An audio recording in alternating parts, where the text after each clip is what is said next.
বিহারী যশোদানন্দন ব্রজ জনরঞ্জন যমুনা তীর বনচারী জয় রাধা মাধব কুঞ্জ বিহারী।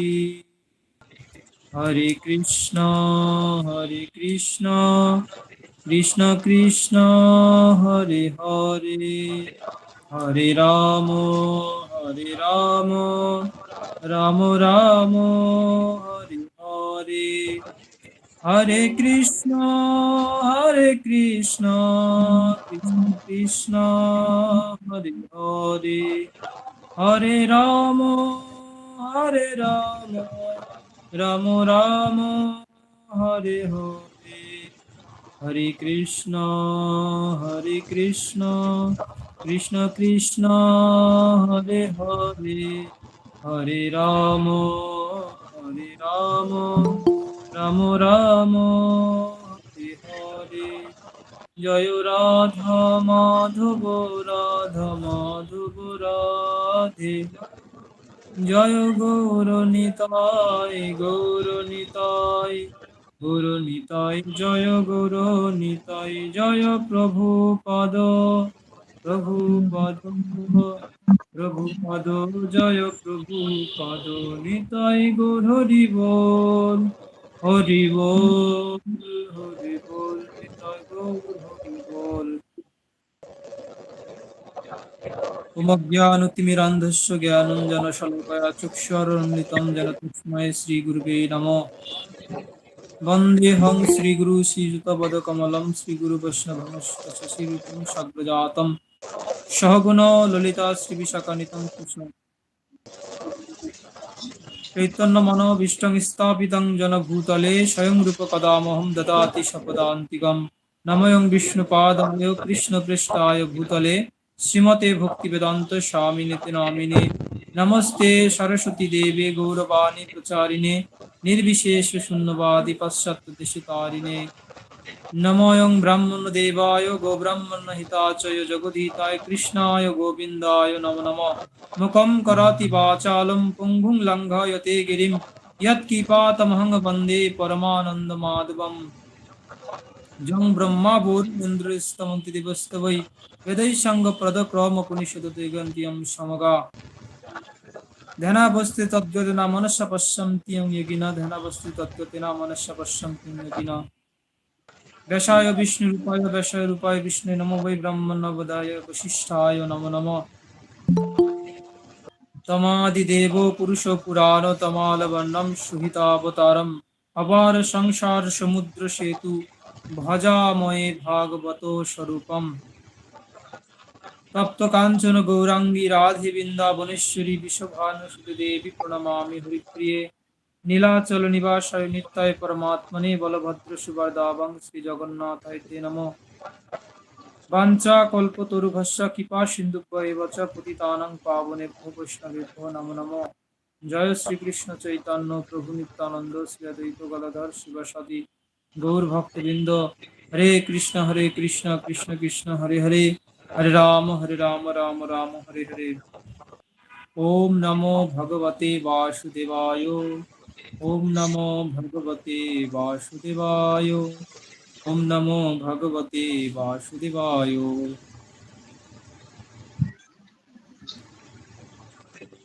শুরুতেই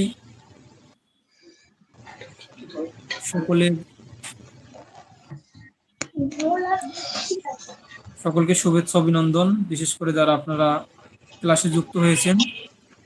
আজকে আমাদের এই বছরটি খুবই গুরুত্বপূর্ণ এবং সময়টি গুরুত্বপূর্ণ। বিশেষ করে এই বছরে আজ থেকে প্রায় 60 বছর পূর্বে 1966 সালে ইসকন প্রতিষ্ঠা হয়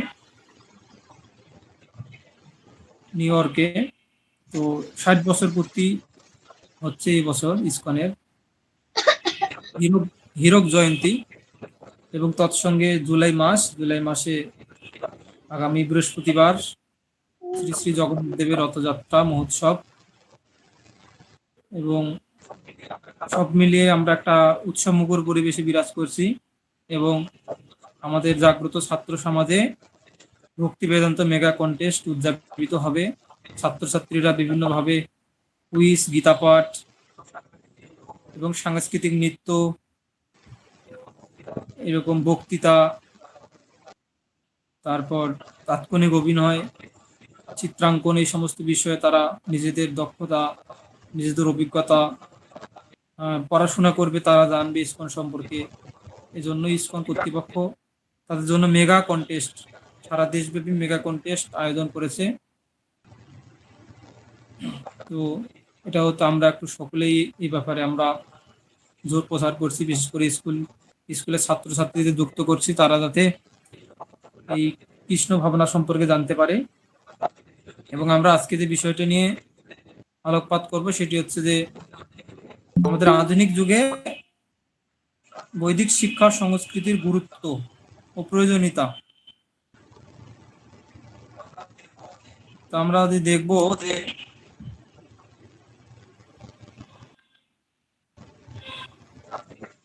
যে আজকের এই আধুনিক যুগে দাঁড়িয়ে আমাদের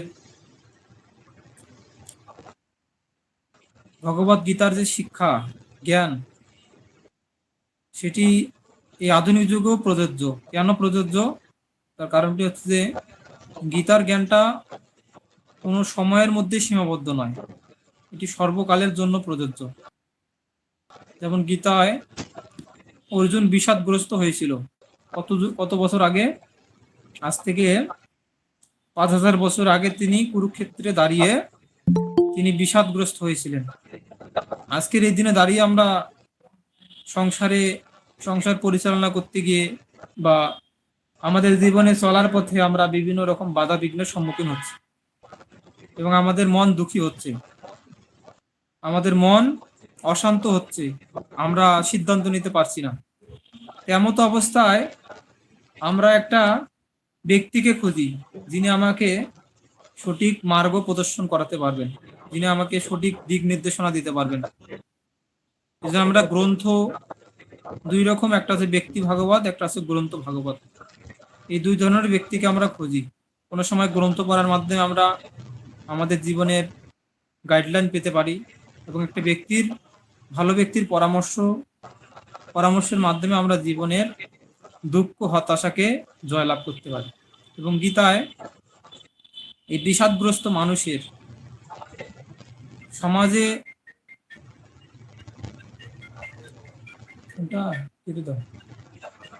বিষাদগ্রস্ত মানুষকে পথ দেখাচ্ছেন ভগবত গীতা। কিভাবে মানুষের এই আধুনিক যুগে দাঁড়িয়ে কিভাবে মানুষ তার মনকে কন্ট্রোল করবে, art of mind control, Gita আমাদের সেই যোগ শেখাচ্ছে। কি যোগ? 6ষ্ঠ অধ্যায় দেখবেন, ধ্যান যোগ। ওখানে ধ্যান যোগে সুন্দরভাবে বলা হয়েছে যে কিভাবে আমরা মনকে প্রশান্ত করতে পারি। একটা শ্লোক বলা হচ্ছে, অর্জুন মহাশয় বলছেন যে আমার মন চঞ্চল হচ্ছে, আমার মন বায়ুর বেগের মতো চঞ্চল। তো গীতার জ্ঞানটা দেখুন যে অর্জুন মহাশয় সে সময় প্রশ্ন করেছিল, কিন্তু আজকে আমরা এই যুগে দাঁড়িয়েও আমাদের মন চঞ্চল, এবং মন চঞ্চল কেমন? এটি বায়ুর বেগের মতো ধাবমান, এক জায়গা থেকে আরেক জায়গায় দ্রুত বেগে ধাবিত হয়। তো এই যে গীতার যে কথাগুলো, এগুলো বাস্তবিক কথা, এগুলো কোনো জল্পনা কল্পনা নয়। এই জন্য গীতার জ্ঞান সমস্ত সময়ের জন্য প্রযোজ্য। কিভাবে আমরা, এবং গীতায় বলা হয়েছে, ওখানে ধ্যান যোগে বলা হয়েছে যে যিনি অতিরিক্ত আহার করেন, যিনি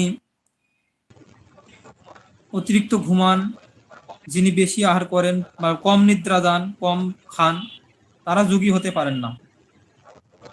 আবার ভগবান বলছে যে অভ্যাসনত বৈরাগ্য, এই অভ্যাস এবং বৈরাগ্যের মাধ্যমে আমরা কি করতে পারি? আমাদের মনকে প্রশান্ত করতে পারি। এটা হচ্ছে ধ্যান যোগের কথা এগুলো। এবং ওখানে আমাদের কর্মযোগের শিক্ষা দেওয়া হয়েছে গীতায়, যে আমরা কিভাবে নিষ্কাম কর্ম করতে পারি। তো সকলেই কর্ম করে, যে কর্ম ছাড়া কেউ ক্ষণকালে বাঁচিতে পারে না, যে কর্ম ছাড়া কেউ ক্ষণকালও বাঁচতে পারে না। এজন্য সকলেই প্রকৃতি ক্রিয়ামানানি গুণৌ কর্মাণি সর্বস্বা অহংকার বিমূঢ়াত্মক কর্তহম ইতি মন্যতে। যে প্রকৃতির গুণের প্রভাবে সকলেই কর্ম করতে বাধ্য হয়। এখানে তিনটা গুণের কথা বলা হয়েছে, সত্যগুণ, রজগুণ, তমগুণ। এই তিনটা গুণের বিস্তারিত আপনি পাবেন চতুর্দশ অধ্যায়ে গুণত্রয় বিভাগ যোগে ভগবদ গীতায়। ওখানে বর্ণনা করা হয়েছে যে গুণের লক্ষণগুলো কি কি, সত্যগুণ, রজগুণ, তমগুণ। এই তিন প্রকার গুণের মানুষ আছে, তিন প্রকার গুণের খাদ্য আছে, রাজসিক খাদ্য, তামসিক খাদ্য, সাত্বিক খাদ্য। এবং তিন প্রকার তপস্যা আছে, কায়িক, বাচিক, মানসিক। এভাবে গীতার যে জ্ঞানটা, এটা সর্বসময়ের জন্য প্রযোজ্য। এবং গীতা ত্যাগের কথা বলা হয়েছে, যে একজন মনীষী বলছে যে গীতা গীতা গীতা গীতা গীতা বলতে বলতে ত্যাগ শব্দটা আসে, ত্যাগ। তার মানে গীতা কি বলতে আমাদের ত্যাগের শিক্ষা দেয়।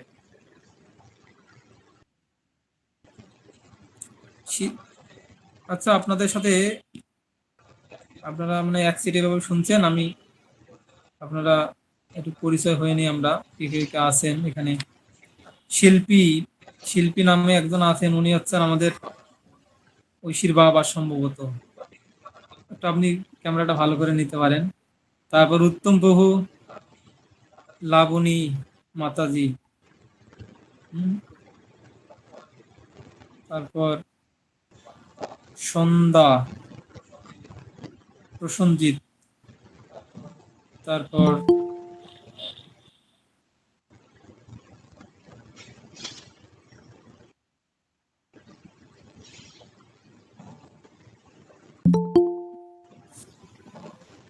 তো উত্তম প্রভু তো এর আগে মনে ছিলেন, তাই না? প্রভু, হ্যাঁ।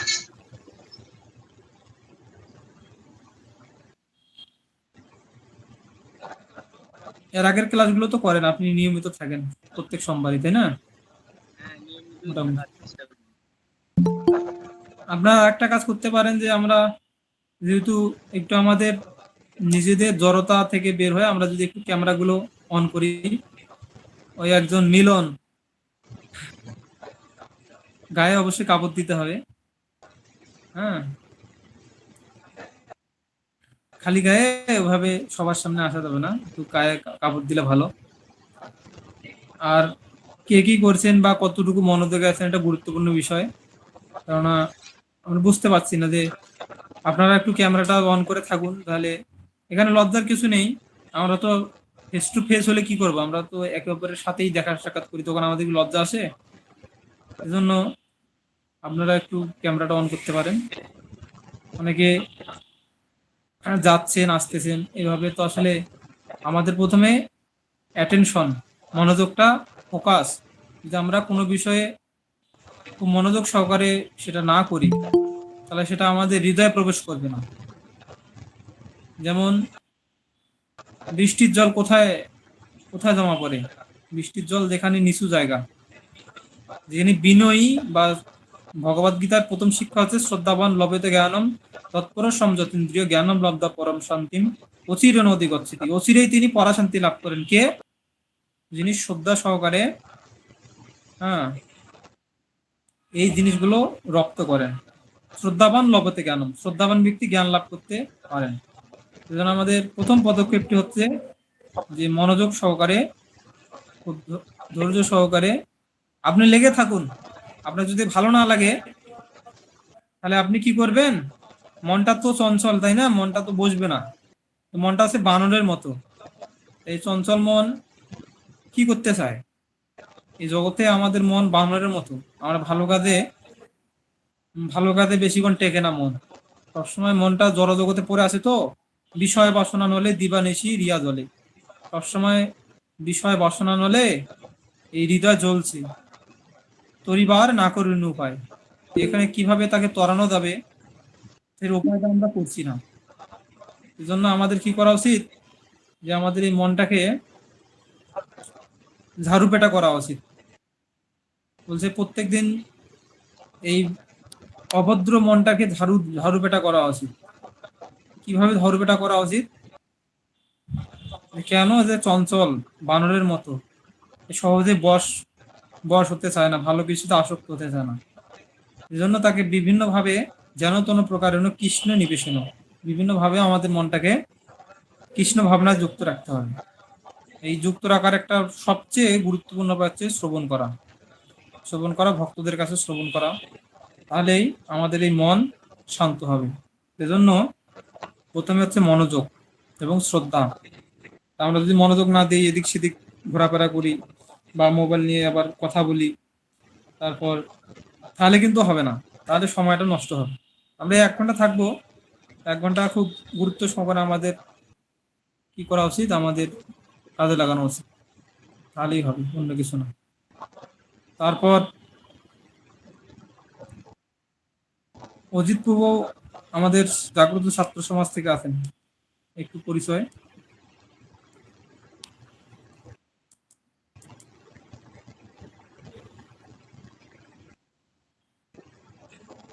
অজিত প্রভু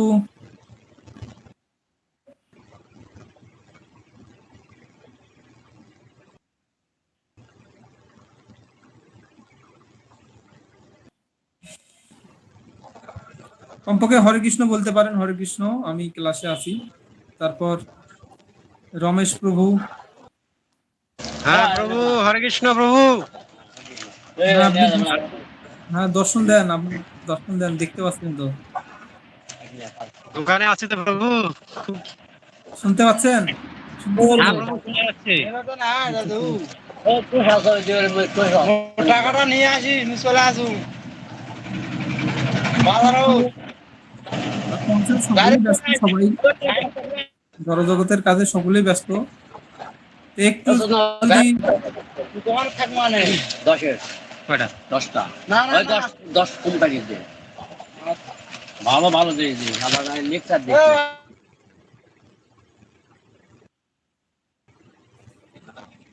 এই জন্য আমি আমি এই জন্য আপনাদের খোঁজ নিচ্ছি কেন, যে সংসার, মানে আমি বলছি যে কেউ সংসার ছাড়তে, মানে গাছকে ধরে আছে, হ্যাঁ, একটা ব্যক্তি গাছকে ধরে আছে, গাছকে ধরে আছে।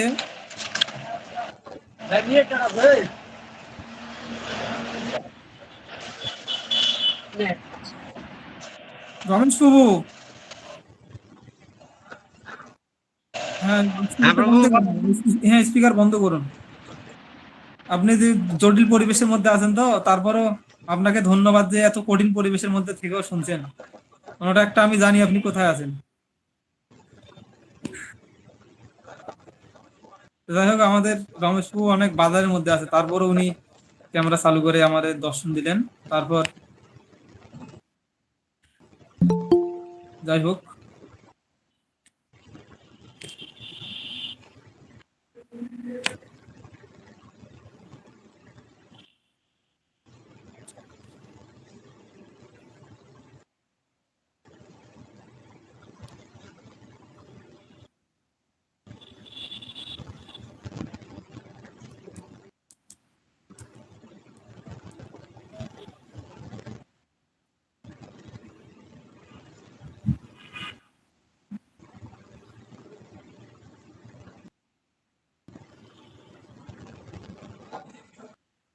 তো আমি যে বিষয়গুলো আলোচনা করছিলাম, যে যে আমরা এই আধুনিক যুগে বাস করে আমরা ভগবত গীতার জ্ঞান সর্বজনীন সর্বকালের জন্য প্রযোজ্য। তা আমরা একটু ভগবত গীতার 6ষ্ঠ অধ্যায় নিয়ে আলোচনা করেছি, যে ওখানে যোগ শিক্ষা বিষয়ে আলোচনা আছে, যে 6ষ্ঠ অধ্যায় হচ্ছে ধ্যান যোগ। তো ধ্যান যোগে এই মনের বিষয়ে আলোচনা করা হচ্ছে, যে আমাদের মন, এখানে অর্জুন বললেন যে আমাদের মন অত্যন্ত চঞ্চল, বায়ুর বেগের মতো, বায়ুর বেগের চেয়ে অত্যন্ত চঞ্চল। তো ওর ভগবান এখানে বলেছিলেন যে এই চঞ্চল মনকে কিভাবে স্থির করা যায়, তার 2টি উপায় দিয়েছেন ভগবান ভগবত গীতায়। একটা হচ্ছে অভ্যাস এবং একটা হচ্ছে বৈরাগ্য। অভ্যাস মানে হচ্ছে কি, যে আমরা প্রত্যেক দিন আমাদের দৈনন্দিন কাজের, আমরা ছোট থেকে বড় হয়েছি মায়ের গর্ভ থেকে। তো ছোট থেকে জন্মগ্রহণ করা মাত্রে আমরা একটা পরিবার, পরিবেশ, পরিস্থিতি মধ্য দিয়ে আমরা বড় হয়েছি। তা আমরা অভ্যাস হচ্ছে, মানুষ অভ্যাসের দাস, সহজে মানুষ অভ্যাসকে ত্যাগ করতে পারে না। তো সে যখন তার চেতনাকে উন্নত করে, ধীরে ধীরে সে বুঝজ্ঞান হয়, ধীরে ধীরে বুদ্ধিকে বিকশিত করে, ধীরে ধীরে সে জ্ঞানের আলোক প্রাপ্ত হয়। এরকমভাবে সে, একটা বাচ্চা প্রথমে আগুনকে জানে না যে আগুন কত ভয়ঙ্কর জিনিস, আগুনে হাত দেয়, তখন সে যখন আগুনে আগুনে আগুনে হাত ঝলসে যায়, তখন সেখান থেকে সে আর আগুনে হাত দেয় না, তখন সে কষ্ট পায়, জ্বালা যন্ত্রণা পায়। তো পরক্ষণে পরবর্তীতে তার শিক্ষা হয়। কথা বলো তো, কি কি কি বলে? তো তো এরা প্রকৃতির, আমরা আমরা এই জগতে বাস করার সময় আমাদের বিভিন্ন ধরনের পরিবেশ পরিস্থিতি অনুযায়ী আমাদের বিভিন্ন ধরনের শিক্ষা আসে, এবং ধীরে ধীরে আমরা, একটা সময় আসে যখন আমরা বুঝতে শিখি যে কিভাবে আমাদের পরিবেশকে, পরিবেশ পরিস্থিতি অনুযায়ী আমাদের আচরণ করতে হয়, এবং কোন পরিবেশে কি কথা বলতে হয়, কিভাবে চলতে হয়। তো সবকিছুর মূলে হচ্ছে যে আমাদের, কি বিষয় কি বলছে, নিচে নিচে যা টাকাটা দেবো না। আচ্ছা মাতাজি আমি যাচ্ছি। রুমটা এখানে রাখবে। আপনি আপনি নিচে আসেন না। টাকাটা জমা নিয়ে ছেড়ে দাও, যে শনিবারে মাপ নিবে এসে মাত্র, টাকাটা জমা না, 1-2 হাজার টাকা দিবে। দুঃখিত, আমি একজনকে ফোন দিয়েছিল, তো উনি আমাদের মন্দিরে আসছেন। তো এভাবে ধীরে ধীরে আমরা বিভিন্ন দিকে আমাদের অভ্যাসকে যুক্ত করি, এবং সেই অভ্যাসগুলো আমাদের এতটাই, একসময় আমরা আচরণগুলোতে এতটাই অভ্যস্ত হয়ে পড়ি যে সহজেই সেই আচরণগুলো আমরা ত্যাগ করতে পারি না। সেজন্য ভগবদ গীতায় বলা হয়েছে যে কিভাবে আমাদের অভ্যাসকে পরিবর্তন করতে পারি, এবং আমরা ভালো অভ্যাসকে আয়ত্ত করতে পারি। তার জন্য বিভিন্ন ধরনের প্রসেস আছে, যেমন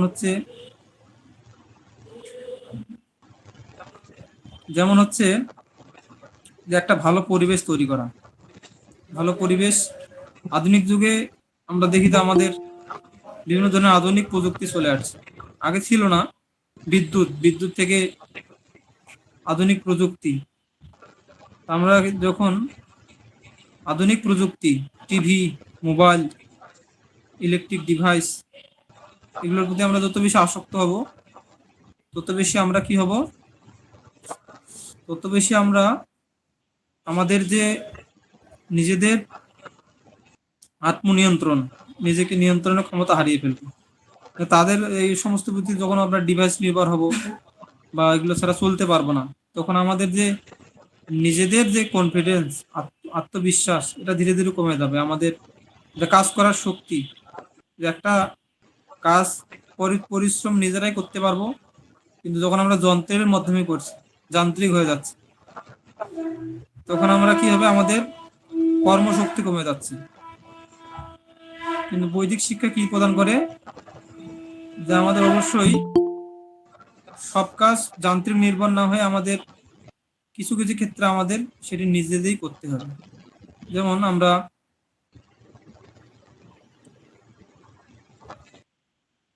প্রভাতে, যখন আমরা বিশেষ করে প্রভাতে ভগবানের জন্য পুষ্প চয়ন, বা প্রভাতে একটু হাঁটাচলা করা, তারপর ভগবানের জন্য আরতি করা, এই যে সুন্দর একটা দিন শুরু করলাম, তার মাধ্যমে আমাদের মঙ্গল আরতি বলে, যে শুরুতেই কিছু না করে স্নান আদি করে পবিত্র হয়ে ভগবানের জন্য দিনটাকে শুরু করা, এটা বলে মঙ্গল আরতি। তো যদি কারো দিনটা কেউ মঙ্গলময় দিন করতে চায়, তাহলে তাকে মঙ্গল আরতি করতে হয়। যেমন ভগবানের জন্য শুরুতেই কি পুষ্প চয়ন করা, ভগবানের চরণে ফুল নিবেদন করা, তাহলে দিনটা শুভ যাবে। আর যদি শুরুতেই উঠেই যদি এরকম বিশৃঙ্খলা তৈরি করা হয়, হ্যাঁ, বা আমরা অনেক সময় অনেকে সকালে উঠে চা খায়, এটা অভ্যাস, এটা পূর্বের অভ্যাস থাকেই যে শুরুতে উঠে চা খাওয়া, বা শুরুতে উঠে গল্প করা, আড্ডা দেওয়া, একটু ঘোরাঘুরি করা। এটা ভালো, কিন্তু আমাদের বুঝতে হবে যে আমাদের এই জগতে ভগবান আমাদের একটা নির্দিষ্ট সময়ের জন্য পাঠিয়েছে। এই জন্য আমাদের তাকে স্মরণ করে তার বন্দনাদি করে আমাদের অন্য সমস্ত কাজগুলো শুরু করা উচিত। তার মাধ্যমে আমরা কি করতে পারবো, আমাদের অভ্যাসকে আমরা ধীরে ধীরে পরিণত করতে পারবো, নিজেদের আয়ত্তে নিতে। এখন সকালে উঠে, আর একটা সাইকোলজিতে বলা হয়েছে যে কেউ যদি সকালে উঠে মোবাইল চেক করে বা মোবাইল ঘাটাঘাটি করে, তখন কি হবে, সে দেখা যায় যে আমি ফেসবুকে কে আমাকে লাইক দিয়েছে, ফলো করেছে, হ্যাঁ, তাহলে কি হলো, সে হুম, সে শুরুতেই ডিমোটিভেট হয়ে গেল, যে তার আর অন্য কাজের প্রতি আর ইন্টেনশন আসছে না, মনোযোগ আসছে না। বিশেষ করে ছাত্র জীবনে, ছাত্রছাত্রীদের ক্ষেত্রে যে তাদের আর পড়াশোনায় মনোযোগ আসে না, তার একটা প্রধান কারণ হচ্ছে যে দিনের শুরুতেই সে একটা ডিভাইস নিয়েছে হাতে, ফোন নিয়েছে। ফোন হচ্ছে কি, একটা আর্টিফিশিয়াল ইন্টেলিজেন্স, কৃত্রিম বুদ্ধিমত্তা। সে যখন এই ডিভাইসটি গ্রহণ করলো, বিভিন্ন মেসেজ চেক করলো, ইমেল চেক করলো, তাহলে অন্য সমস্ত কাজগুলো তাকে ছোট মনে হবে, বা উৎসাহ জাগবে না, সেখানে পড়ার আনন্দ আসবে না।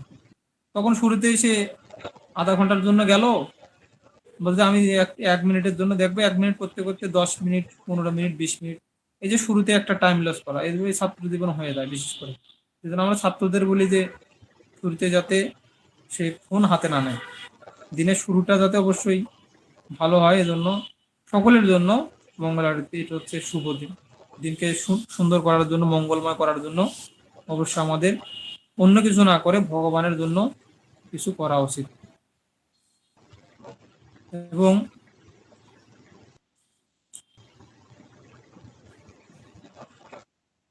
এবং হচ্ছে বৈরাগ্য, ভগবদ গীতা আর একটা শিক্ষা দেওয়া হয়েছে যে অভ্যাস এবং বৈরাগ্য। বৈরাগ্য মানে কি? বৈরাগ্য মানে হচ্ছে ত্যাগ। কিসের ত্যাগ? রূপ গোস্বামী বলছে যে যে কয়েক প্রকার ত্যাগ আছে, একটা হচ্ছে মর্কট বৈরাগ্য, একটা হচ্ছে যুক্ত বৈরাগ্য, একটা হচ্ছে ফল্গু বৈরাগ্য। ফল্গু বৈরাগ্য মানে কি? আমার মনে হচ্ছে অনেকে চলে যাচ্ছে, একটু একটু আলোচনা করা উচিত। ওনারা কি বুঝতে পারছে না ক্লাস? এনারা কারা?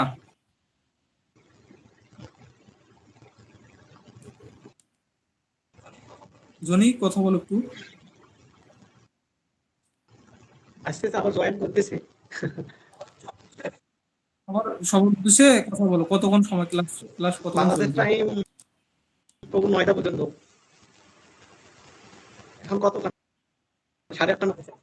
আমি শুরুতে বললাম যে আমরা একটা নির্দিষ্ট সময়ের মধ্যে থাকি। সংসারে অনেক ধরনের বাধা বিপত্তি, অনেক ধরনের ঝামেলা থাকে। তথাপি আমার মনে হয় যে সপ্তাহে 1 ঘন্টা যদি আমাদের মনটাকে, তো আমি বললাম যে মনটাকে একটু, নাকি নেটের সমস্যা থাকতে পারে, এটা বলা যাচ্ছে না। নেটের কারণে অনেক সময় চলে যায় কেউ, ওটা আলাদা বিষয়। কিন্তু আমি তো শুরুতে বললাম, মনোযোগ যদি না থাকে, শ্রদ্ধা না থাকে, তাহলে ভিতরে কিছু যাবে না, হৃদয়ে প্রবেশ করবে না। এই জন্য আমাদের মনোযোগী হতে হবে, কেননা এগুলো ভগবদ গীতার শিক্ষা, এগুলো আমাদের শিক্ষা না, ভগবদ গীতার শিক্ষা দেওয়া হয়েছে, এগুলো আমরা পুনরাবৃত্তি করছি। তো যে বিষয়টা আমরা বলছিলাম যে যে গাছকে কেউ যদি ধরে থাকে, হ্যাঁ, গাছকে কেউ ধরে থাকে, তাহলে কেউ যদি বলে গাছ আমাকে ছাড়ো, তাহলে গাছ কি ছাড়বে? না, গাছকে তাকে ছাড়তে হবে, তাহলে সে গাছ থেকে মুক্ত হবে। তো সেভাবে সংসারে আমরা সকলে সংসার থেকে মুক্ত হতে চাই, কিন্তু আমরা সংসারটাকে ধরে থাকি। তো আমরা বলি সংসার থেকে আমি মুক্ত হব। তো সংসারে থাকাটা দোষের নয়, সংসার করাটা দোষের নয়, সংসারের আসক্তিটা হচ্ছে দোষের। যে আমাদের সুন্দর সুন্দর মনীষীরা আছে, ওনারা বলছেন যে সংসারে কেমন ভাবে থাকতে হয়, সংসার হচ্ছে একটা হচ্ছে পাকাল মাছের মতো। পাকাল মাছ মানে অর্থ কাদের মধ্যে থাকে, কাদো মানে কাদোর মধ্যে থাকে কিন্তু কাদো তাকে স্পর্শ করে না। তো সংসারে থাকতে হবে, আমাদের সংসার করতে হবে। সংসার মানে হচ্ছে বুঝতে হবে যে এটা আমরা, সংসার মানে কি, সংসার মানে হচ্ছে যে একটা, সকলেই আমরা সংসার থেকে জন্মগ্রহণ করছি, সংসারের বাইরে কেউ নয়। তো তবু একটা 4টা আশ্রম আছে, একটা ব্রহ্মচর্য, গার্হস্থ, বানপ্রস্থ, সন্ন্যাস। তো সন্ন্যাসীরা কি সংসারের বাইরে নাকি? তারা বিভিন্ন কর্তব্য পালনের জন্য, লোকশিক্ষার জন্য তাদের সংসারেই থাকতে হবে, সংসারের বাইরে কেউ না। হ্যাঁ, যে ব্রহ্মচারীরা, ছাত্রছাত্রীরা, তারা সংসারের মধ্যে আসেন। এই যে শিক্ষা প্রতিষ্ঠান, বিদ্যালয়, এটা সামাজিক প্রতিষ্ঠান। তো শিক্ষা লাভের জন্য আধুনিক শিক্ষা ব্যবস্থায় স্কুল, কলেজ, বিশ্ববিদ্যালয়। আগে বৈদিক শিক্ষা হচ্ছে গুরুকুল। গুরুকুল শিক্ষায় জীবনের চরম কর্তব্য সম্পর্কে আলোচনা করা হয়, এবং আধুনিক শিক্ষায় একটু মানুষকে ব্যতিক্রম, আধুনিক শিক্ষায় মানুষকে জড়মুখী শিক্ষা, জড়বিদ্যা, যে কিভাবে আধুনিক শিক্ষা, প্রযুক্তি, জ্ঞান, বিজ্ঞান, কলা, এগুলো শিক্ষা প্রদান করা হয়। কিন্তু গুরুকুল বিদ্যা কি করা হয়? এই গুরুকুল বিদ্যায় মানুষকে এই কিভাবে সে ভববন্ধন থেকে মুক্ত হবে, কিভাবে এই সংসার বন্ধন থেকে মুক্ত হবে, তার শিক্ষা দেওয়া হয়। বেদ, উপনিষদ, এরকম মহাভারতের শিক্ষা, বিশেষ করে বৈদিক গুরুকুলে এই শিক্ষাগুলো দেওয়া হয়। যে সেখানে 64 প্রকার কলা আছে। এই 64 প্রকার কলার মধ্যে অস্ত্রবিদ্যা, ধনুর্বিদ্যা, তারপর জ্যোতিষ বিদ্যা, তারপর সমাজ, কলা, বিজ্ঞান, ভূগোল, পদার্থ, তারপর আয়ুর্বেদ, এই বিভিন্ন প্রকার নৃত্য, সঙ্গীত, এরকম বিভিন্ন রকমের শিক্ষা দেওয়া হয়।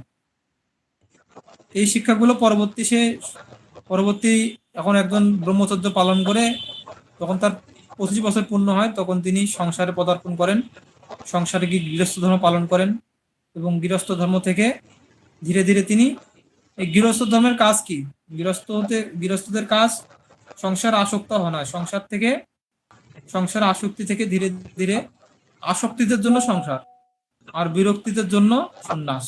তো যারা আসক্ত, যারা বিভিন্নভাবে বিষয়ের প্রতি আসক্ত, তাদেরকে বিভিন্ন মাত্রায় ধীরে ধীরে কিভাবে সংসার থেকে সে মুক্ত হবে, তার জন্য এই সংসারের বিভিন্ন রকম পদ্ধতি আছে। আমি বলছিলাম যে রূপ গোস্বামীপাদ বৈরাগ্যের কথা বলেছেন কয়েক প্রকার। একটা হচ্ছে যুক্ত বৈরাগ্য, তারপর ফল্গু বৈরাগ্য, তারপর মর্কট বৈরাগ্য। তার মধ্যে এটা শ্রেষ্ঠ হচ্ছে যুক্ত বৈরাগ্য। অনাসক্ত বিষয়ান যথায়হম উপজন্দিত নির্বন্ধ কৃষ্ণ সম্বন্ধে যুক্ত বৈরাগ্য উচ্চতে। তিনি বলছেন যে বিষয়ের প্রতি অনাসক্তি থেকে, হ্যাঁ, অনাসক্ত বিষয়ান যথা অহম উপজন্দিত, যে সমস্ত বিষয়, এই যে বিষয় মানে কি, ধন সম্পদ, মান সম্মান, যা কিছু আছে সংসারে, এগুলো সমস্ত কিছু হচ্ছে কি বিষয়। তো আমরা সংসারে টিকতে গেলে অর্থের দরকার হবে। হ্যাঁ, তো অনেকে বলে যে অর্থই অনর্থের মূল। তারপর অনেকে বলে যে অর্থ আসলে মানুষের একটু অহংকার বাড়ে, অহংকারী হয়। আবার কেউ বলে যে অর্থ থাকলে ভোগ বিলাস বাড়ে মানুষের, তখন সে বেশি বেশি ভোগ করতে করতে ভোগী হয়ে যায়। আর ভোগী মানুষ কি, ভোগ রোগ ভয়ম, বেশি ভোগ করতে গেলে তখন রোগ হবে, জ্বালা যন্ত্রণা বেশি হবে। এজন্য অর্থ একটা অনর্থের মূল। আর অর্থ থাকলে ভোগ বিলাসিতা বাড়ে, ইন্দ্রিয় তৃপ্তি বাড়ে, তারপর সে অহংকার হয়। এজন্য এই দিক দিয়ে অর্থ হচ্ছে অনর্থের মূল। কিন্তু এই অর্থকে যখন আমরা সঠিকভাবে কৃষ্ণের সেবা নিয়োজিত করবো, তো সেটাকে বলে যুক্ত বৈরাগ্য। যুক্ত বৈরাগ্য মানে এই অর্থ সম্পদকে ভগবানের সেবা নিয়োজিত করা। লক্ষ্মী পথি, ধন সম্পদের দেবী হচ্ছে লক্ষ্মী দেবী। তো লক্ষ্মী কার সেবা করে? নারায়ণের সেবা করে, ভগবানের সেবা করে। তো তিনি যদি নারায়ণের সেবা করেন, তাহলে তিনি যদি ধনের অধিষ্ঠাত্রী দেবী হন, তাহলে আমরা ধন পেয়ে আমাদের কাজ কি? আমরা কি ভোগ করব, নাকি আমরা কৃষ্ণের সেবা নিয়োজিত করব? এটা আমাদের কি করতে হবে, আমাদের সিদ্ধান্ত নিতে হবে। যে আমরা নিজেদের কাজে অর্থ সম্পদকে ব্যয় করি, নিজেদের মতো খেয়াল খুশি মতো আচরণ করি, নিজেদের মতো অর্থ সম্পদ ব্যবহার করি, তাহলে অর্থই হচ্ছে অনর্থের মূল। যে অর্থ যেমন আভিজাত্য অহংকার তৈরি করে, মানুষকে ধ্বংসের দিকে নিয়ে দেয়, মানুষকে প্রলোভনের দিকে নিয়ে দেয়, মানুষের চরিত্রকে হনন করে। তো এই অর্থকে যদি আমরা ভগবানের সেবা সঠিক কাজে লাগাতে পারি, তাহলে অর্থই আমাদের কি করতে পারে, এই ভবসিন্ধু থেকে উদ্ধার করতে পারে। এই জন্য সংসারে থাকাটা দোষের নয়, কিন্তু সংসারে এই অর্থকে ভগবানের সেবা যুক্ত করতে হবে। কিভাবে সেটা? এই অর্থ দিয়ে গোবিন্দের সেবা করতে হবে, ভগবানের বিগ্রহ আরাধনায় সেটা কি ব্যবহার করতে হবে। বিগ্রহ আরাধনায় কি কি আমরা যেটা খাই, ভগবদ গীতা ভগবান বলছে যে হ্যাঁ, তুমি যা খাও, তুমি যা আহার করো, হ্যাঁ, তুমি যা বিহার করো, তুমি যা যা কিছু করো, সমস্ত কিছু আমাকে অর্পণ করে তা করো। যৎ জুহসি যৎ তপস্যসি যৎ করসি দদাতি যৎ তৎ তপস্যসি কন্তেয় তৎ কুরুষু মদার্পণম। যে তুমি তা আমাকে অর্পণ করো, তুমি যা কিছু হোম করো, যজ্ঞ করো, তপস্যা করো, যা খাও, আমাকে অর্পণ করো। ভগবান কি চেয়েছেন? পত্রম পুষ্পম ফলম ত্রয়ম, যে আমাকে পত্র পুষ্প ফুল জল যদি কেউ শ্রদ্ধা সহকারে নিবেদন করে, আমি তার সেই ভক্তিগুলিকে উপহার প্রীতি সহকারে গ্রহণ করি। এটি প্রাথমিক স্তরে।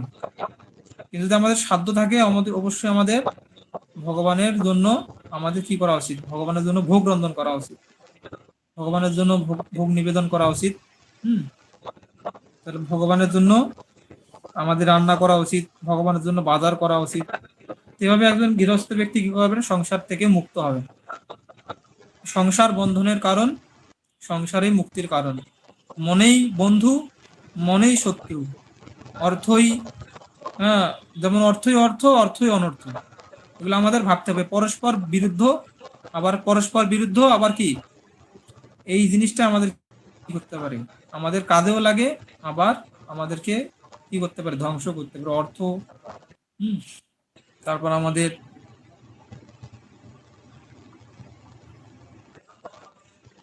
এজন্য আমাদের সর্বস্ব দিয়ে আমাদের কি করতে হবে, আমাদের যা কিছু আছে সংসারে, এই এই সমস্ত বিষয়কে আমাদের ভগবানের সেবা নিয়োজিত করতে হবে।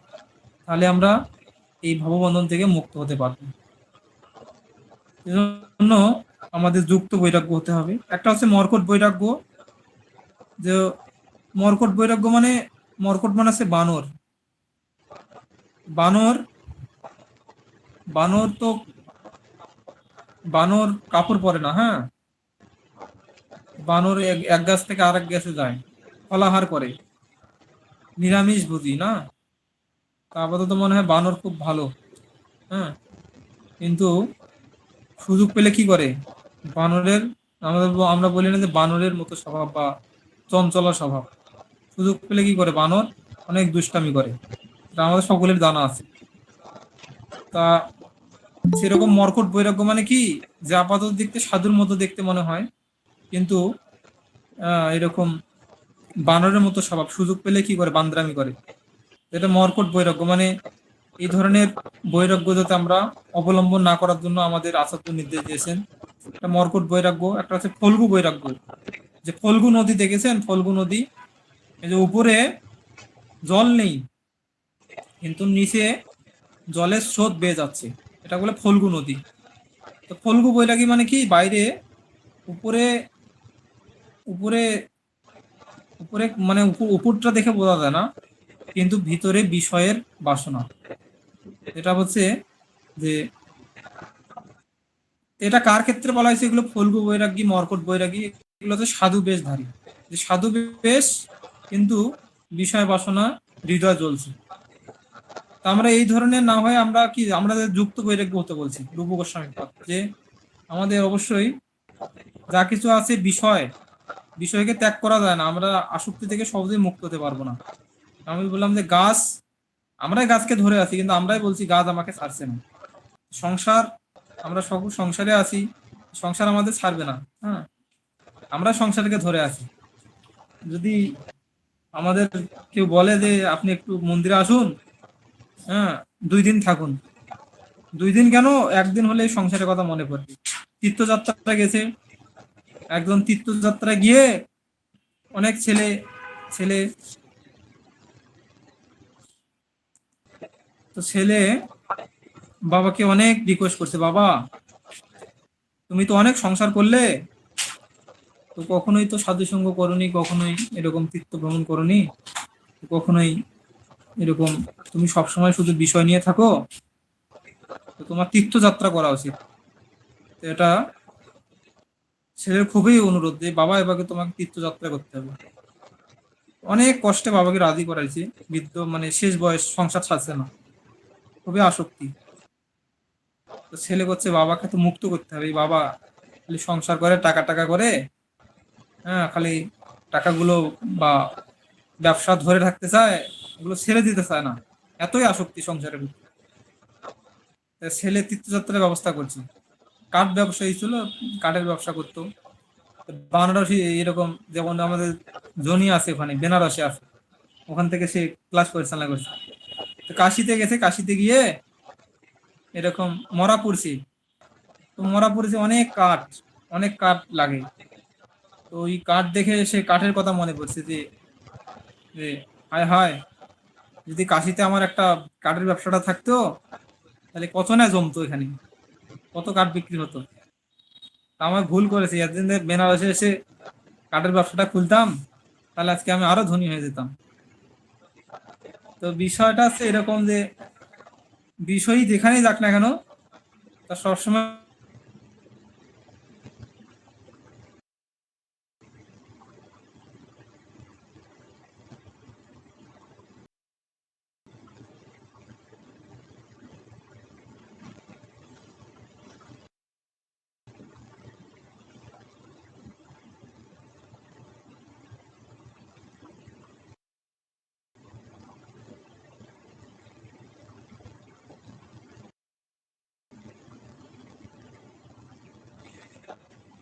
বিষয় চিন্তায় আসবে। এজন্য আমাদের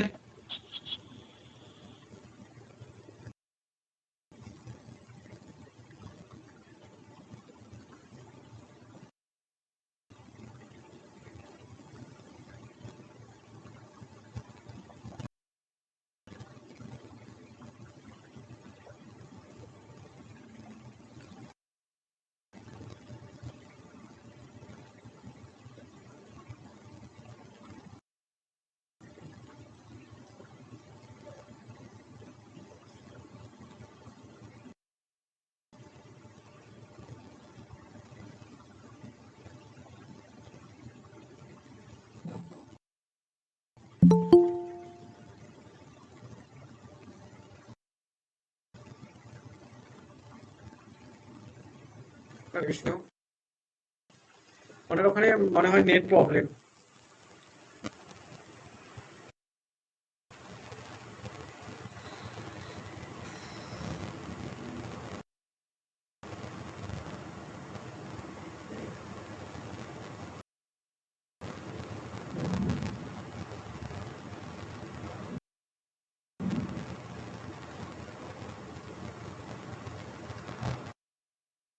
কৃষ্ণবাবু, কেউ কি বিষয়গুলো আশপাশে আশপাশে আসছেন কি কেউ?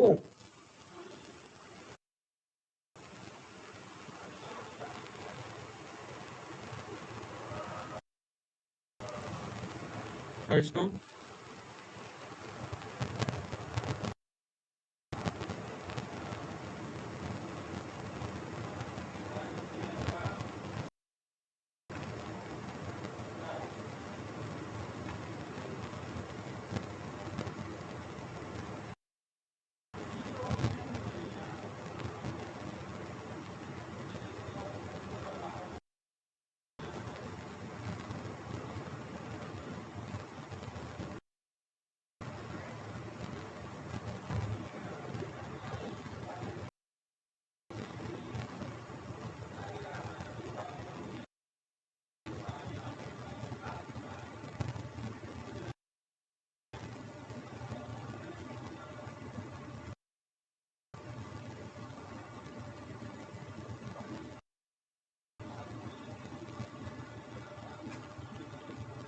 প্রভু প্রভু আনমিউট করুন, মিউট করা আছে।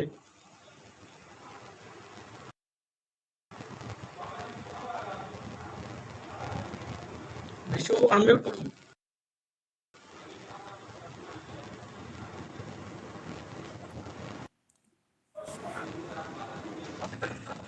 আমি বের হয়েছিলাম না সব।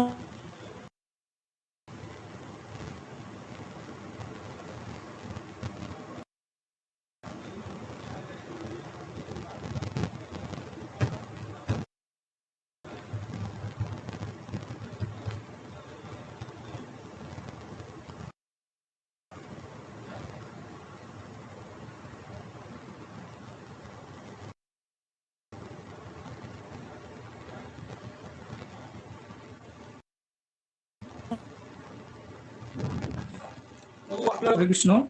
নেট প্রবলেম হচ্ছে। হ্যাঁ, জনি আসো। কৃষ্ণ প্রভু আপনার ওখানে নেটের প্রবলেম হচ্ছে। নেটের প্রবলেম হ্যাঁ, হওয়ার কারণে আপনার কেটে যাচ্ছে।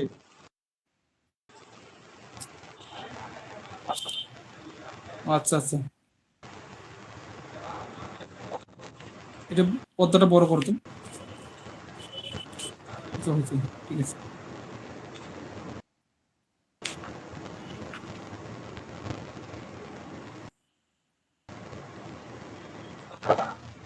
তো আমরা ক্লাসের একবারে শেষ পর্যায়ে চলে আসছি। তো আমরা আহ, যে বিষয়টা আলোচনা করতে চাচ্ছি, যে আলোচনা করেছি অলরেডি, যে যে কিভাবে বসো, এখানে বসলে বসো, যে আমরা ভগবদ গীতার, যদি একটু জটিল হয়েছে ক্লাসটা, বিশেষ করে ধ্যান যোগের মধ্যে ঢুকে গেছি। তো ধ্যান যোগ মানে, ধ্যান মানে মন নিয়ে, ধ্যান আর মন, ধ্যানের বিষয়ে, ওরা ধ্যান যোগে ঢুকলে মনের কথাটা চলে আসবে। আর মন আমাদের স্বাভাবিকভাবে চঞ্চল। তা আমরা কিছু এখানে বিষয় নিয়ে আলোচনা করছি, মন সংযমের বিষয়, মন মন বিষয়ের মন মন সংযমের কথাই আসবে। আর মন সংযমের দুইটা পন্থা, একটা হচ্ছে অভ্যাস, একটা হচ্ছে বৈরাগ্য। তো অভ্যাস বিষয়ে কিছু আলোচনা করেছি ছোট্ট ছোট্ট পয়েন্টে, এবং বৈরাগ্য নিয়ে আলোচনা করেছি। বৈরাগ্য বলতে আমরা সকলে সংসারী জীব, সংসার থেকে কেউই, সংসারের বাড়ি কেউ নয়, সবাই সংসারের মধ্যেই আছে। তো কিভাবে আমরা যুক্ত বৈরাগ্যের কথা আলোচনা করেছি, কিভাবে আমরা সংসারে যুক্ত থেকে ভগবানের সেবায় আমাদের সমস্ত কিছু যুক্ত করে আমরা এই ভব সমুদ্র থেকে উত্তীর্ণ হতে পারি। তো সবচেয়ে বড় কথা হচ্ছে যে যে আমার যদি কোনো গুণ নাও থাকে, আমি যদি কিছু নাও জানি, তো একটা ভালো সম্প্রদায়ে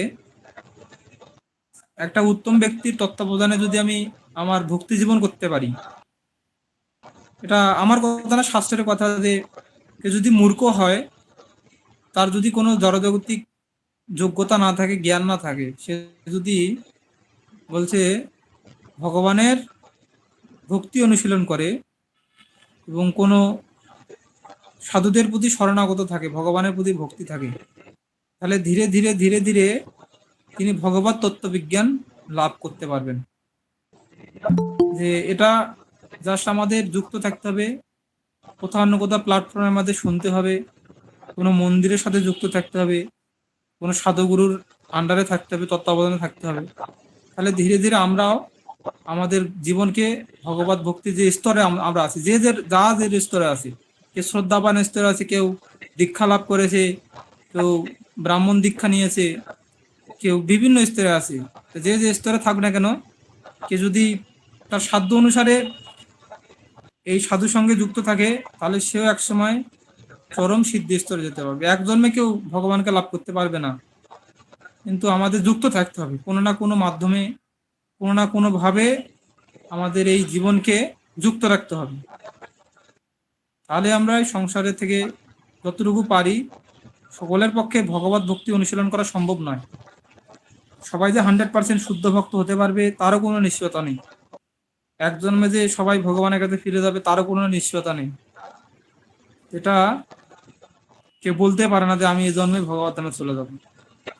কিন্তু যদি আমরা আমাদের সাধ্য, আমাদের শক্তি, আমাদের সময়কে যতটুকু পারি আমরা যদি যুক্ত থাকি, তাহলে এর মাধ্যমে আমরা নিজের জীবনে উন্নতি লাভ করতে, যতটুকু পারবেন মন্দিরে আসবেন, ভগবানের সেবায় যুক্ত থাকবেন, ভগবানের সেবা করবেন।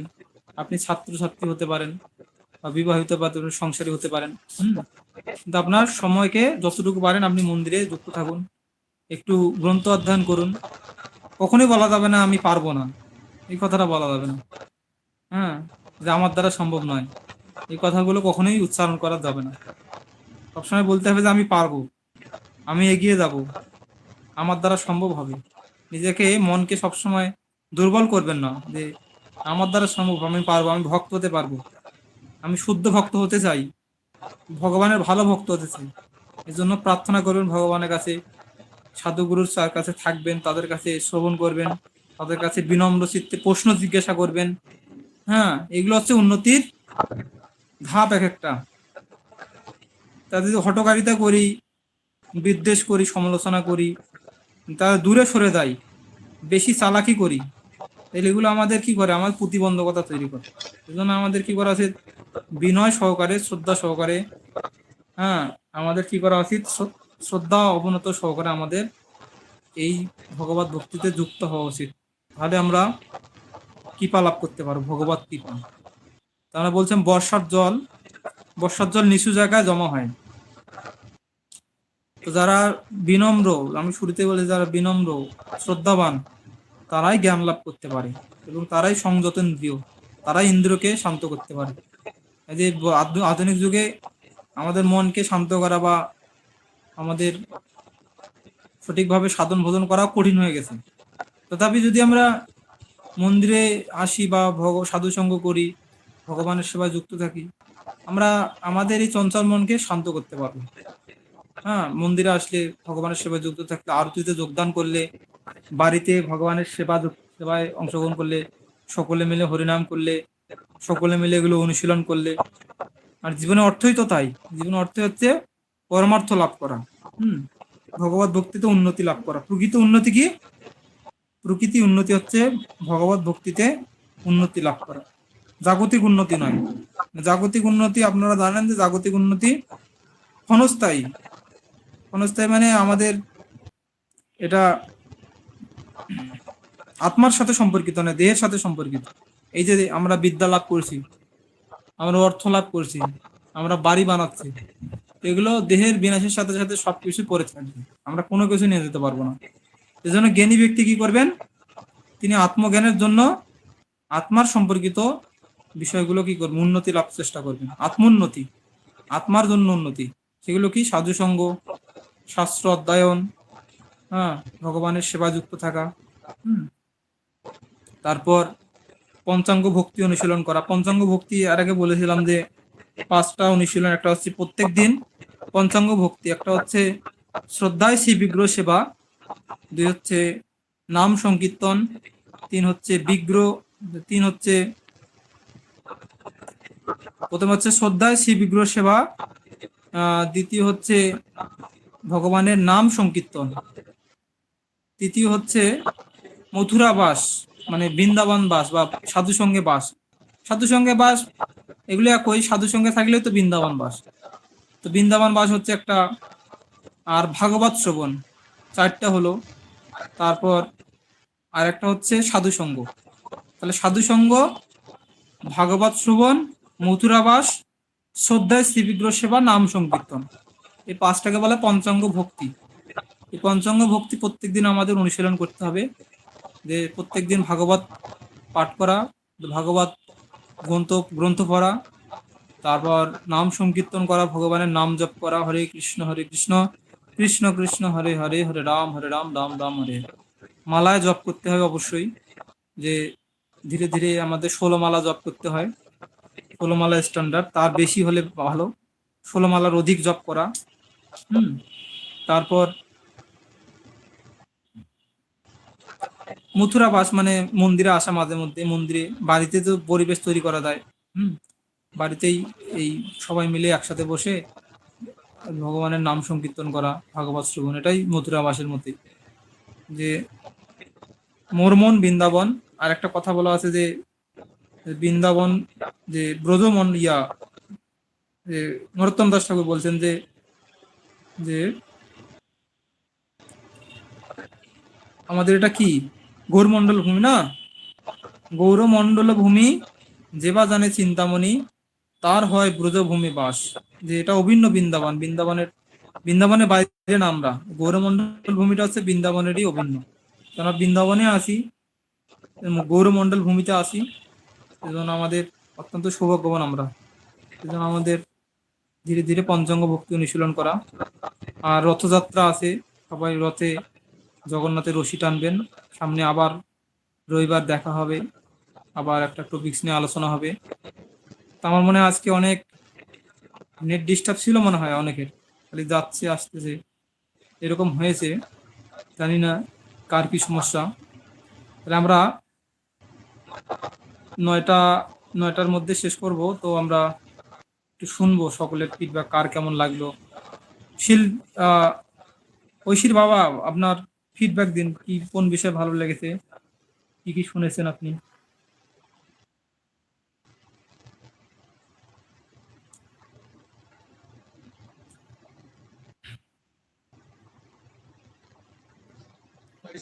আনমিউট করুন। আনমিউট করতে হবে, অবশ্যই মিউট করতে হবে।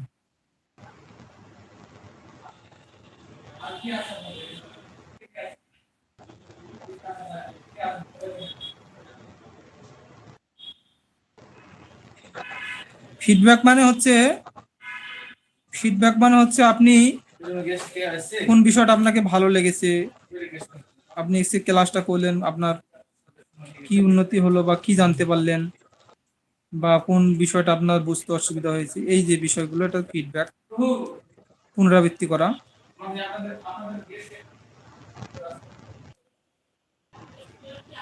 ওনাকে আনমিউট করতে বলুন, বলে দেন কিভাবে।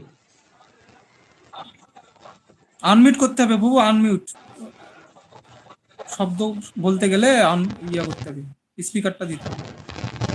ওই যে স্পিকার আছে, স্পিকার যে একটা টান দেওয়া আছে ওইটাতে ক্লিক। হ্যাঁ হ্যাঁ।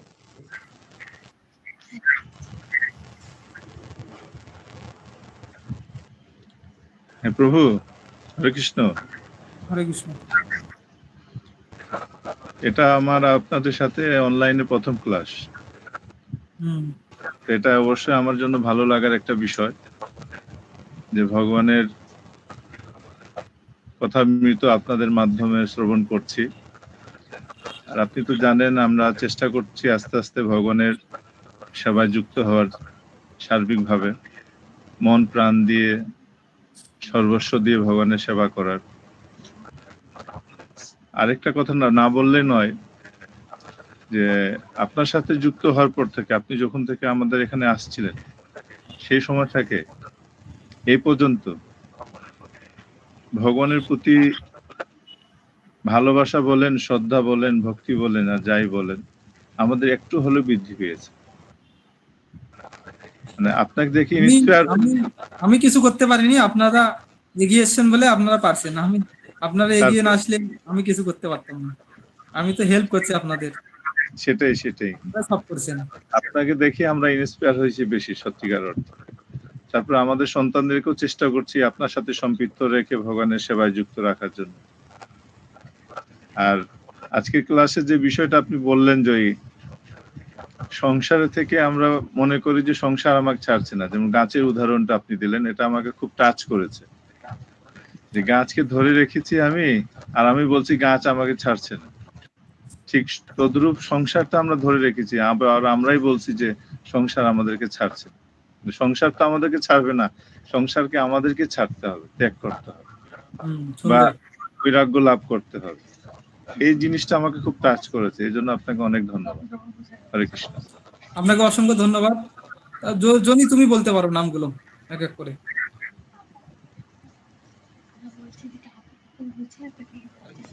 প্রসেনজিৎ সরকার, আমার বন্ধুরা আসে দেখি। জনি প্রভুকে অনেক ভালো লাগছে। হরে দেখবেন কৃষ্ণ। ও ভগবানের প্রসেনজিৎ ইচ্ছা। সরকার।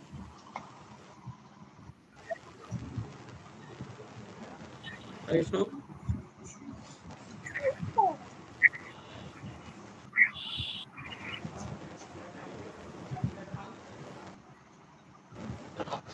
হ্যালো, নমস্কার। হরে কৃষ্ণ। প্রভু, আমি প্রথম থেকে ছিলাম, তবে অনেক দিন পরে আমি আজকে আবার যুক্ত হলাম। এর আগে ছিলাম মানে বিভিন্ন কাজে প্রতিদিন আর কি যুক্ত হতে মানে সময় হয় না আর কি। তো চেষ্টা করি যে কন্টিনিউ করে, কিন্তু ওইভাবে হয় না। যখন সুযোগ পাই তখনই কাজগুলো করি, ভালো লাগে আমার কাজগুলো।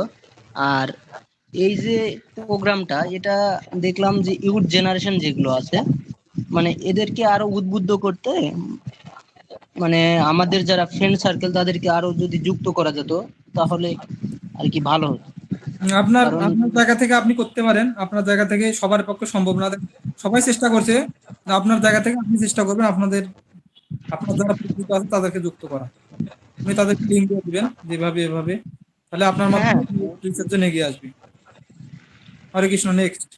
আমার বন্ধু সে যদি পড়াশোনা করে, আপনি একটু করে ডাকবেন, নাম্বারটা আমি পাঠিয়ে দিব। প্রসেনজিৎ আমার বন্ধু হয়।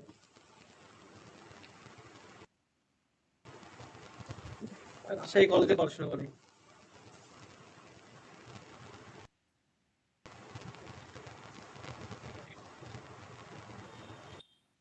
হরে কৃষ্ণ। সঞ্চিতা মাতাজি কিছু বলবেন?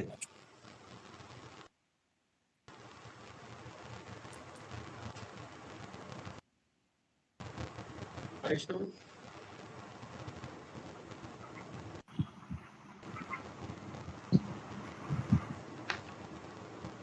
সঞ্চিতা মাতাজি।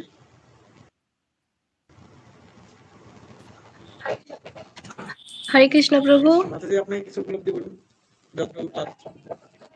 আজকে আমি নতুন ক্লাসে আসছি, তো আজকে আমি কিছু না বলি। আপনাদের ক্লাসটা অনেক ভালো লাগছে আমার। ঠিক আছে, নিয়মিত নিয়মিত নেক্সট ক্লাস টাইম করবেন, কিছু লিঙ্ক বলবো। পাঠাবো। হ্যাঁ, আপনাকে ওই গ্রুপে আচ্ছা প্রভু, যুক্ত ঠিক করে। আছে। হরে কৃষ্ণ। সঞ্চিতা মাতাজি কোথাকার? নওগাঁ কলেজ নাকি? জি জি। ওনার বাসা হচ্ছে, ও, উনি নওগাঁতে থাকেন। ওই যে কনকপুর গ্রামে আর কি, ভীমপুর, রমেশপুর পাড়াতে। কোন ওনার ইয়ার বাসা চলছে সুমন। ওনার? আমি এবার মাস্টার্সে প্রভু। ও, মাস্টার্স। হ্যাঁ, আপনার বাড়ি গিয়েছিলাম তো। হ্যাঁ, মনে পড়ছে। ওই জন্ডিরা নিয়ে ও, গেছিলাম। হ্যাঁ হতে পারে। আপনার মায়ের সাথে দেখা হয়েছে। ও আচ্ছা প্রভু, খুবই ভালো। কিছু বলুন। তারপর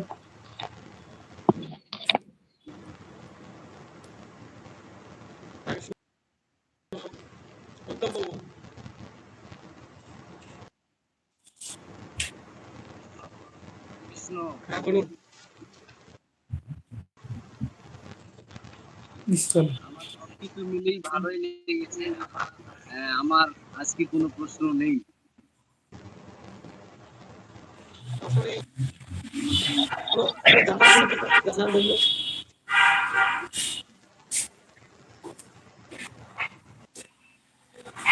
আমার প্রশ্ন নেই না। কোনো কোনো জানার ইচ্ছা, ক্লাসের বাইরে কোনো অতিরিক্ত জানার ইচ্ছা বা ক্লাসের মধ্যে?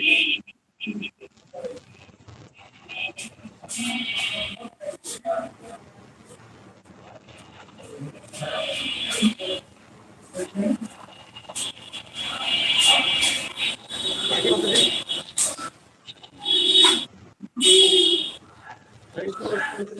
মিটিং চলছে। ক্লাস নওগাঁ জাগ্রত ছাত্র সমাজ আছে। একই মধ্যে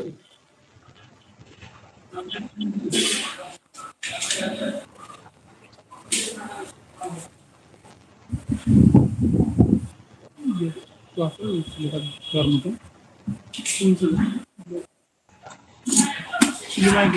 হ্যাঁ আছে আছে। অনেক প্রশ্ন। হ্যাঁ আছে। না না, আজকে এমনি বাড়তি আমার 5 জন। আগে বলবেন না?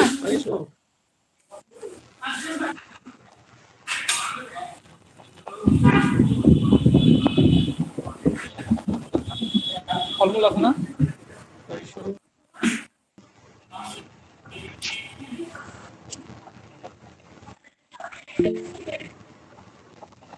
বলেন উত্তর বলেন।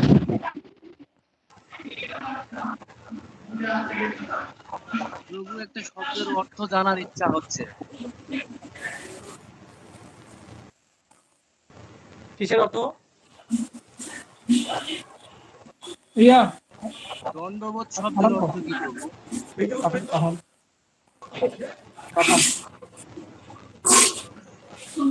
আমার কথা শুনতে পাচ্ছেন প্রভু? আমি করতে পারছি না। ওখানে তো কি বলতেছে?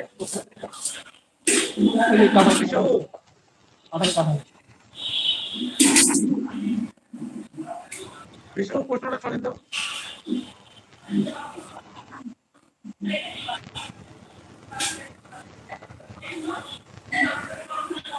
আরেকবার বলেন প্রশ্নটা।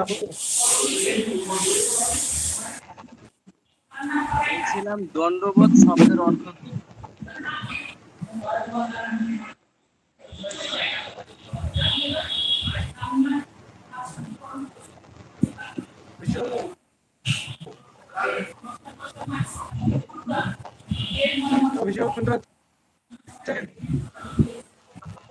প্রভু আমার কথা কি বুঝতে পেরেছেন আপনি?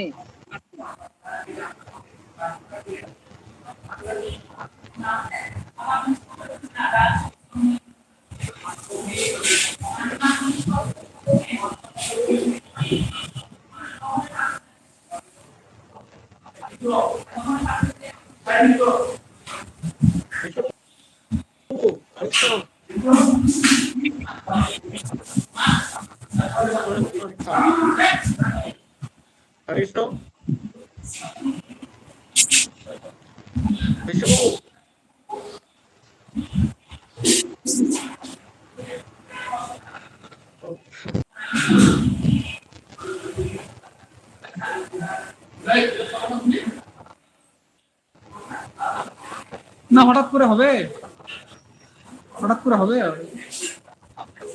মানুষগুলো আছে না।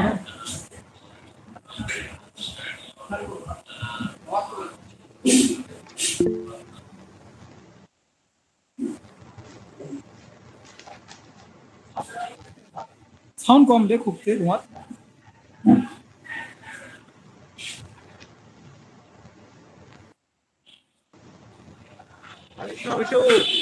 একটা প্রশ্ন করতে শোনে তো কি বলতেছে।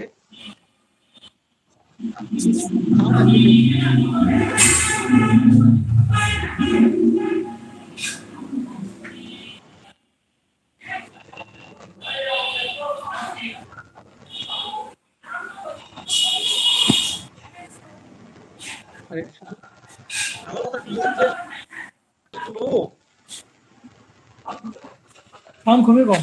কথা শোনা যাচ্ছে কিন্তু ওইভাবে ক্লিয়ার না। আমি রেকর্ড হচ্ছে তো, ক্লাস রেকর্ড, সেক্ষেত্রে রেকর্ড হলে আমার কথা রুমে থেকে তো শুনতে এখানে অনেক সাউন্ড হচ্ছে তো, বেশিও শোনা যাচ্ছে। আপনি শুনতে পাচ্ছেন?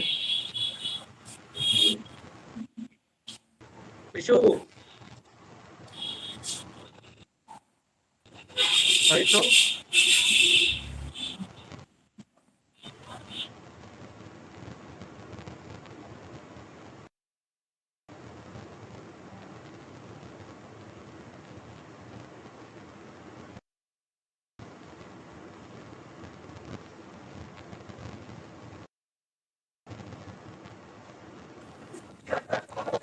ঠিক আছে, সকলে আবার নেক্সট রবিবারে সকলে আসবেন।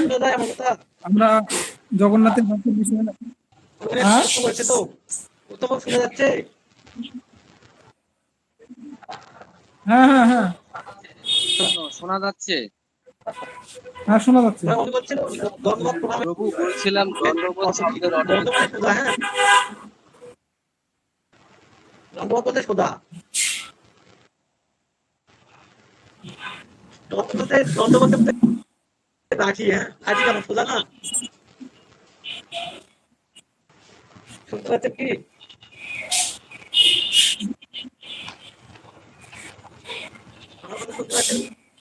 কিন্তু জানি না যে উত্তর দিচ্ছেন না, এখানে কথা শুনতে পারবেন না। উত্তর বহু শোনা যায়।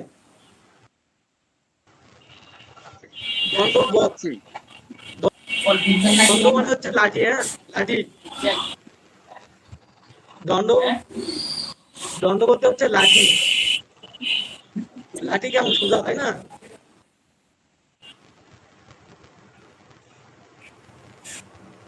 অর্থাৎ দণ্ড বলতে লাঠির মতো। আর প্রণাম বলতে শ্রদ্ধা ও ভক্তির সঙ্গে নমস্কার করা। প্রণাম বলতে শ্রদ্ধা ভক্তির সঙ্গে নমস্কার করা। আর দণ্ডবত বলে সোজাসুজি লাঠির মতো। লাঠির সোজাসুজি দণ্ড প্রণাম।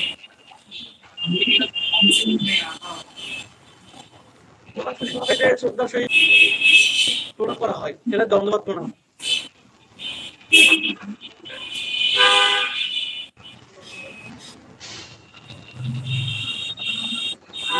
পার্সোনালি কল দিয়ে বিষয়টা শুনবো, এখন ভালো ক্লিয়ার শোনা যাচ্ছে না। আমি দোকানে আছি, কিছু বুঝতে পারছি না। ঠিক আছে, সকলকে অসংখ্য ধন্যবাদ